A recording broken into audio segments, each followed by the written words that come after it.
You have already questioned yourself today. Maybe this morning, maybe a few minutes ago, and the terrifying thing? That questioning was not yours. It was put there, and I am going to prove it to you in the next 4 minutes.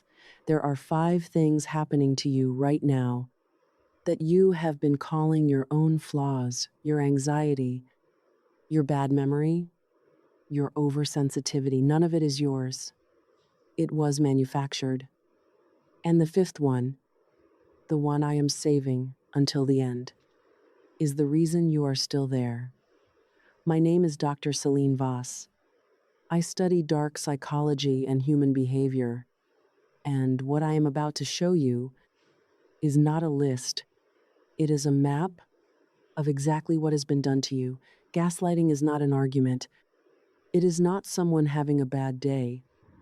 It is a calculated psychological operation designed to make you distrust your own mind. Research published in the Journal of Psychological Science found that victims of gaslighting experience measurable changes in brain chemistry. Your brain literally rewires itself to accommodate someone else's reality. That is not weakness. That is your neurology being weaponized, and it starts with something that seems almost invisible. You apologize constantly for things that are not your fault, for taking up space, for having a reaction at all. Here is why. Gaslighters systematically shift blame in every conflict. Even when they start the argument, you end up the one who is sorry. Not because you were wrong, because you were trained to think you were. You call a friend to vent. And somewhere in the middle of the story, you catch yourself saying, "But maybe I was the problem." You were not. But that apology, that instinct to self-blame, is exactly what sends you straight into the next trap. Because when you are already doubting yourself, your memory becomes their next target. You start noticing that your memory feels broken, not in a medical way, in a very specific, patterned way. Every time a conflict happens, you end up confused about what actually occurred. This is not coincidence. It is called memory rewriting. A gaslighter repeats a false version of events so many times that your brain begins to store their version as the truth. You were there. You lived it. But you cannot be sure anymore. That confusion was built for you.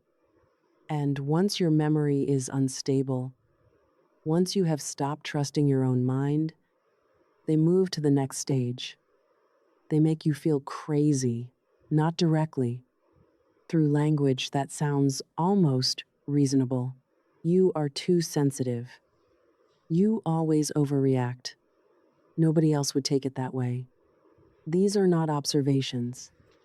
These are weapons. Clinically, this is called pathological invalidation. It specifically attacks the credibility of your emotions.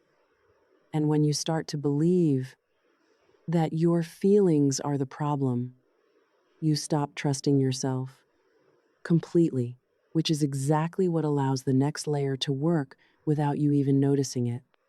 You have become isolated, and you did not see it happening. Gaslighters do not lock you in a room. They are far smarter than that. They slowly poison every relationship around you. I am not sure your friend has good intentions. Your family does not really understand you like I do. Quietly, patiently, until the people who could confirm your reality are gone from your life. Because the only thing more dangerous than a gaslighter is a gaslighter who has you completely alone. And that isolation, is what makes the 5th thing possible. You still defend them, even now. Even while watching this video, some part of you is thinking, but they are not always like that. There are good moments. Maybe it really is me, that voice in your head. That is not you, that is their voice, living rent-free inside your own mind. This is called internalized gaslighting, and it is the most dangerous sign of all, because it works. Even when they are not in the room, I need to say something to you directly. If anything in this video felt familiar, that is not weakness, that is awareness. And awareness is where every single recovery begins. You did not lose your mind. You were not too sensitive. You were not difficult to love. You were targeted by someone who needed you confused so that they could stay in control. There is a difference between being broken and being broken down. You were broken down, and everything that gets broken down can be rebuilt. But here is what I need you to understand. Knowing what is happening to you is only the first step, because the next question, the one you are probably already asking, is why you cannot leave. Even now, even with a name for it, the psychology behind that is darker than the gaslighting itself. And that is exactly what I am covering next. Subscribe, because that one is not something you want to miss.